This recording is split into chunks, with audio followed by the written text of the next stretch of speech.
एक बार बोलेंगे राधे राधे, और एक बार बोलेंगे। आप लोगों को जैसे नाम से पता चला मार्कंडेय पुराण,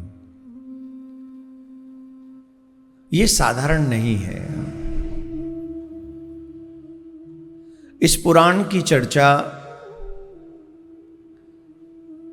जब आप श्रवण करेंगे, पूर्णतः इसे श्रवण करेंगे, प्रारंभ ही आपको अन्य पुराणों से अलग लगेगा और इसमें भगवान की कृपा का, चमत्कार का दर्शन भी होगा। जैसे कि मार्कंडेय ऋषि के विषय में बताया गया, आप सब जानते हैं मार्कंडेय ऋषि कोई साधारण नहीं है, जिन्हें अल्प आयु का ही जन्म मिला था और वो चिरजीवी हो गए। आप ही वो विभूति हैं जिनको प्रलय काल का दर्शन हुआ,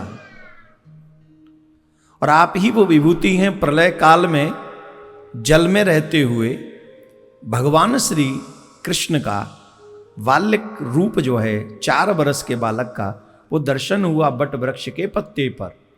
बटस्य पत्रस्य पुटे शयानम बालम मुकुंदम शरणम मनसा भजा।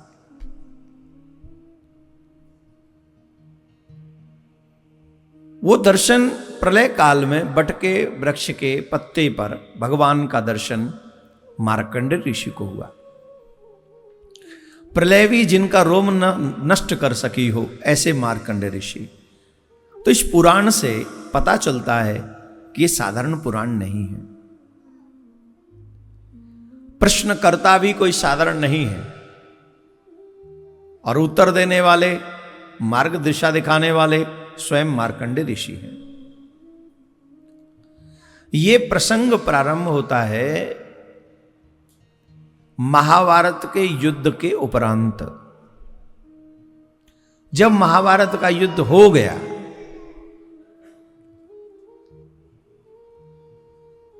तो व्यास जी महाराज के बहुत ही प्रिय शिष्य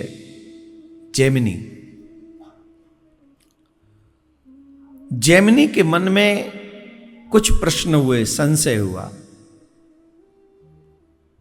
और उनके प्रश्नों ने मार्कंडेय पुराण का एक तरीके से उद्गम हुआ, निर्माण हुआ। उस समय मार्कंडेय ऋषि बहुत ही सुंदर आश्रम में विराजमान थे। उस समय जैमिनी के मन में कुछ प्रश्न हुए और उन्होंने कहा, श्री मार्कंडेय ऋषि को जाके प्रणाम करते हुए कहा, महाभारत अनेक शास्त्रों को दोष रहित एवं उज्जवल सिद्धांतों से परिपूर्ण है। यह सहज और शुद्ध अथवा बड़ा ही सुंदर है, सुशोभित है। इसमें पहले पूर्व पक्ष का प्रतिपादन करके फिर सिद्धांत पक्ष की स्थापना की गई है। जैसे देवताओं में विष्णु श्रेष्ठ है, शस्त्रों में वज्र श्रेष्ठ है, इंद्रियों में मन श्रेष्ठ है, वैसे ही ग्रंथों में महाभारत श्रेष्ठ है। 1,00,000 श्लोक है महाभारत में। मोस्टली भारतीय महाभारत नहीं पढ़ते। महाभारत की तो बात ही छोड़ दीजिए, हम लोग तो रामायण और भागवत ही नहीं पढ़ते। अपने ग्रंथों का स्वाध्याय जब तक आप लोग नहीं करेंगे तब तक आपको अपने धर्म के विषय में जानकारी नहीं मिलेगी, और जब तक धर्म के विषय में जानकारी नहीं मिलेगी तब तक आप अच्छे मानव नहीं हो सकेंगे। बाहरी शक्तियों ने, यहां के बिगड़े हुए लोगों ने हमें स्वच्छंद जीवन जीने के लिए प्रेरित किया गया है। और स्वच्छंदता तो अभी एक देश का राष्ट्रपति स्वच्छंद हो गया है, उसका माहौल देख लो क्या हो रहा है। उसे किसी का डर नहीं है, उसके मन में जो आ रहा है वो कर रहा है। तो जब एक शासक इतना स्वच्छंद हो जाए तो कितनी बड़ी दुनिया पर भारी पड़ रहा है। झेलना हमको और तुमको भी पड़ रहा है। युद्ध कहीं और हो रहा है, झेलना हमें पड़ रहा है। तो जब एक शासक इतना स्वच्छंद हो जाए तो भोगना हम सबको पड़ता है, तो सोचो हमारा मन अगर स्वच्छंद हो जाएगा तो हमें कम भोगना पड़ेगा। घोड़े को भी लगाम लगा के रखनी पड़ती है, वृषभ को भी लगाम लगा के रखनी पड़ती है। वृषभ को भी वो ना लगा देते हैं, रस्सी बांध देते हैं।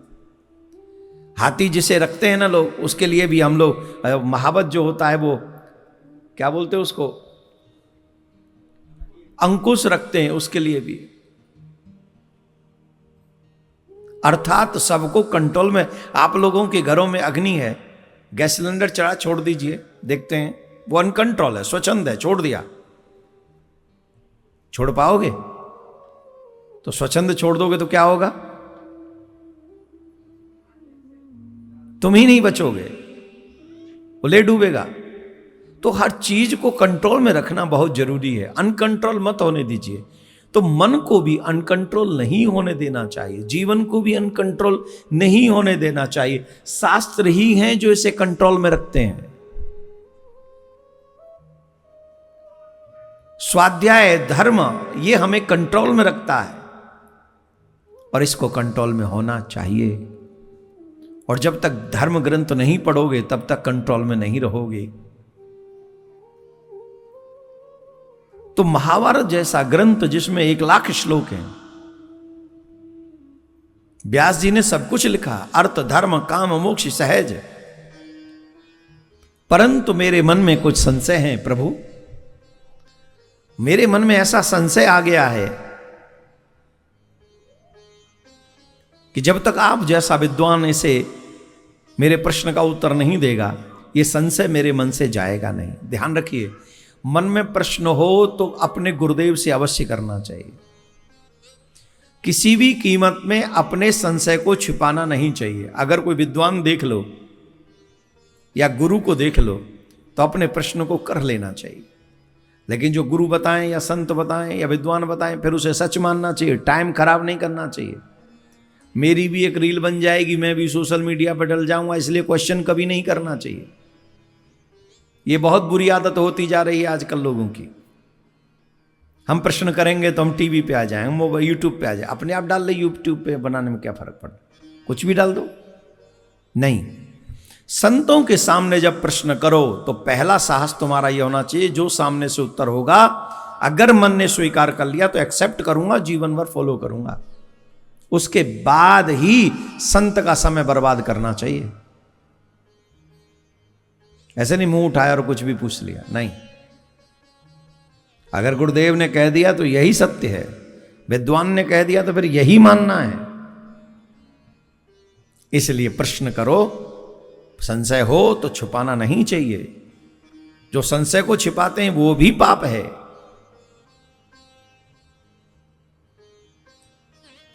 तो कहा प्रभु मेरे मन में संशय है और मैं आपके पास में आया हूं, आप कृपा कीजिए। मार्कंडेय ऋषि ने पूछा क्या हुआ? मेरे मन में प्रश्न है महत्वपूर्ण। पहला प्रश्न तो यह है, वो ईश्वर जिसे निर्गुण ब्रह्म कहा गया, वो निर्गुण ब्रह्म है, उसके एक इशारे वर से सारी सृष्टि का जन्म होता है, पालन होता है और संहार होता है।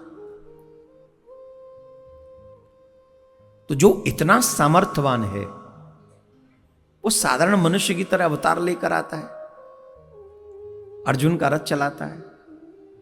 समझ में नहीं आई बात। उसे क्या आवश्यकता है? उस निर्गुण ब्रह्म को सगुण होने के लिए क्यों आना पड़ा? काफी लोग आपके भी बीच में रहते हैं, हम तो नहीं मानते भगवान है, किसने देखा है। क्यों नहीं समझ में आता? क्योंकि लीला करके भ्रम पैदा कर देता है। अरे ये तो माखन चोरी करता है, ये तो ये करता है, तो भ्रम पैदा किया। भ्रम पैदा किया तो नास्तिक लोगों को ये बात हजम होगी ही नहीं।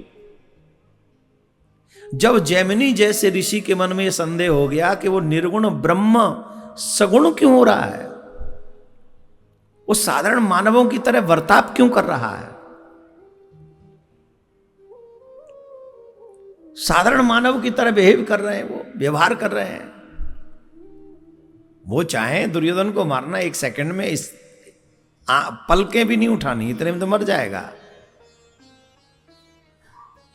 फिर उस निर्गुण ब्रह्म को सगुण होकर आने की क्या आवश्यकता आन पड़ी? पहला प्रश्न। दूसरा प्रश्न यह है महाराज, एक द्रौपदी 5 पतियों की पत्नी कैसे हुई और वो धार्मिक कैसे? फिर द्रौपदी जी की बात जब आती है, द्रौपदी जी की बात जब आती है, आपके मन में श्रद्धा होती है कि अश्रद्धा? जोर से बोलो। श्रद्धा। थोड़ा सा बाहर ले जाएं, ये शायद बोला गया था आपसे, क्योंकि पंडाल नहीं है, ये बहुत छोटी से स्थान पे हम लोग, क्योंकि हमें पता भी नहीं था आप लोग आ जाएंगे। सच बताएं तो हमें तो अपने लिए करनी थी कथा, और जिनको पता था कि भागवत आनी है उनके लिए यूट्यूब के लिए कथा कर रहे थे हम। हमें नहीं पता था यहाँ भी इतने रसिक रहते हैं, तो अच्छा लगा। खैर आप आ गए तो बुरा नहीं लगा, लेकिन अब ये रस टूटे ना बीच में, ये मर्यादा आपको ध्यान रखनी है ना, किसी भी वजह से विघ्न ना आए।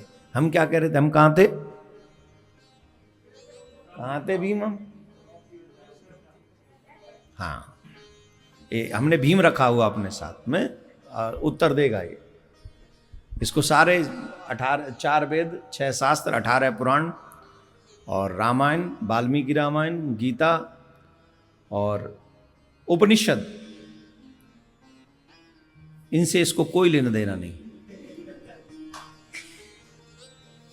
इसको सिर्फ इस बात से लेना देना है कब स्टार्ट करना है और कब खत्म करना है।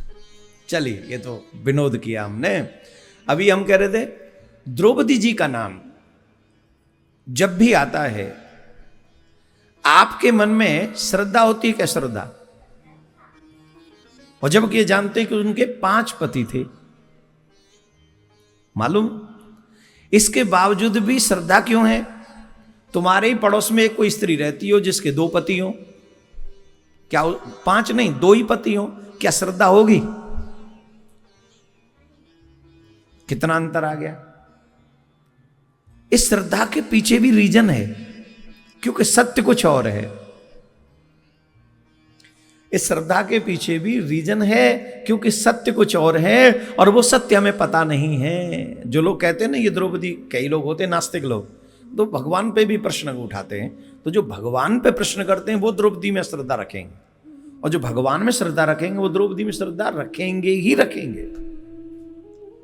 अब जैमिनी ऋषि के मन में ये प्रश्न है कि 5 पतियों की पत्नी एक अकेली कैसे? ये धर्म कैसे?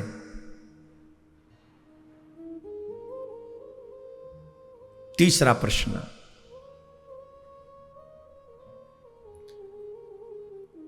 उसी द्रौपदी के 5 पुत्र जिनका विवाह तक नहीं हुआ था, और योद्धा कम नहीं थे, बलवान कम नहीं थे, वो श्रेष्ठ बलवान थे। वे लोग अद्भुत बलवान थे, और उनके रक्षक कोई साधारण नहीं थे। उनके रक्षक 5 पांडव थे जिन्होंने महाभारत जीता था।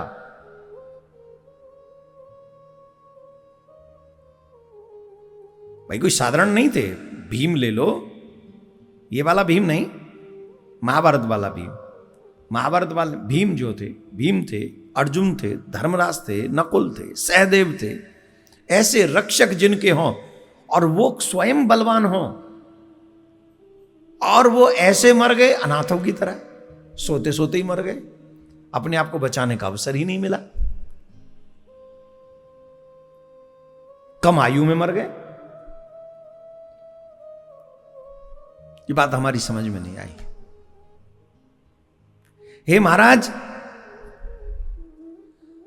ये संशय हमारे मन में है।